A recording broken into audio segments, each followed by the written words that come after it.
Esta historia no es verdad ni es mentira, porque sucedió en un lugar del que no ha vuelto nadie.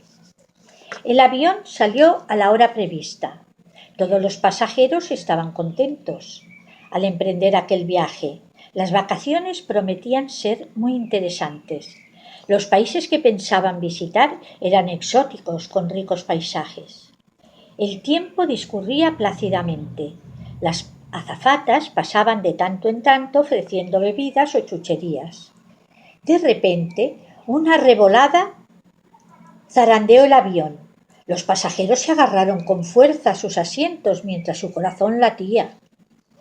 Después todo se quedó en calma, pero era una calma chicha, falsa, como si hubiese pasado algo invisible entre ellos y les había impregnado de un halo viscoso que cambiaba el sentido de las cosas. Desde la cabina, una voz blanda y extraña les comunicó que aterrizarían en breves momentos. Se miraron entre ellos. No era posible. Hacía pocas horas que habían despegado y el viaje estaba previsto que durase todo el día. Descendieron del avión en fila, en silencio, resignadamente. Es más, sin voluntad de preguntar nada, como si aquel hubiese sido en realidad su destino. El lugar era extraño, inexplicable.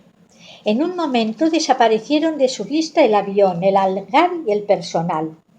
Una voz suave les fue invadiendo a medida de que se adentraban, no sabían dónde. Se veían desnudos, con un cuerpo invisible y bello. Después de un largo camino, sin guía ni sendero, fueron a parar a un lugar lleno de gentes etéreas que les acogieron con cariño desde el silencio. Allí se respiraba mucha más paz, si cabe. El último pasajero de la fila renqueaba. Se había clavado algo en el baldeo del avión. Era el único que miraba todo con estupefacción. ¿Dónde estamos?, se atrevió a preguntar. Todos miraron asustados por su osadía. Debía saberlo. Aquel era el lugar que todos conocían. ¿Qué hacemos aquí?, volvió a inquirir, un tanto molesto y agitado. En ese momento, una luz inmensa trazó un camino. El hombre lo siguió deprisa, con miedo de que se apagase y no pudiese encontrar el sendero. Por la mañana, cuando las lanchas de salvamento lo encontraron, no pudo explicar cómo se había salvado del amaraje, ni cómo, ni cuándo. Balbuceaba cosas inconexas.